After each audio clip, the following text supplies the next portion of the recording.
2/3 of the U.S. wind energy potential is out on the open ocean, where the seafloor is too deep for construction. So how do you harness that wind? NBC's Mara Barrett visited a research facility in Orono, where they're on the forefront of this work. This wave pool might look like something on a Hollywood film set, but it's actually being used by researchers to develop wind turbines capable of capturing strong winds off the coast of Maine. We started working on offshore wind in the state of Maine close to about 17 years ago. Just to give you a sense, if we harness just about 3% of the offshore wind resource within 50 miles in the Gulf of Maine, we can heat every home and drive every car. Just 3%. Every single home. Yeah, exactly. But because the seafloor drastically dips, wind turbines can't be bolted to the bottom of the ocean.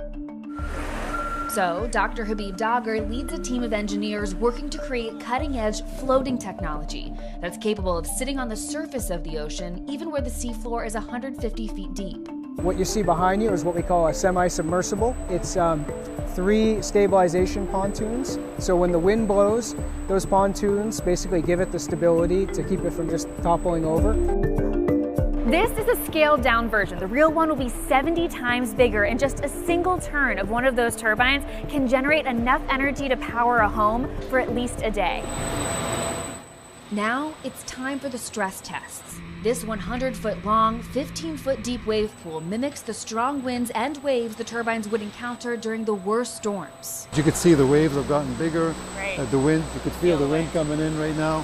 They're even big just for us to look at. Exactly. If it's hard to imagine these waves in real life, take a look at this little guy.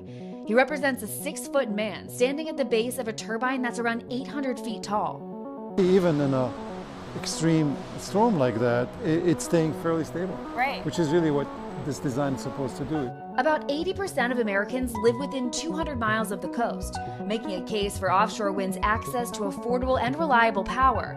But despite that, some people are concerned about investing in offshore wind infrastructure. Does this make any sense at all to spend this much money, this much effort on a technology that's expensive where we don't know all the answers? Absolutely not. The answer is just a flat no. Dr. Dagher, on the other hand, has no doubts that this renewable energy technology is worth it. The new generation wants renewable energy. The new generation wants a cleaner environment because the new generation has to live in a world that otherwise would be much more difficult to live in because of climate change. The sun's always going to shine and the wind's always going to blow. I'm very hopeful that regardless of where the policy takes us, we're going to get there.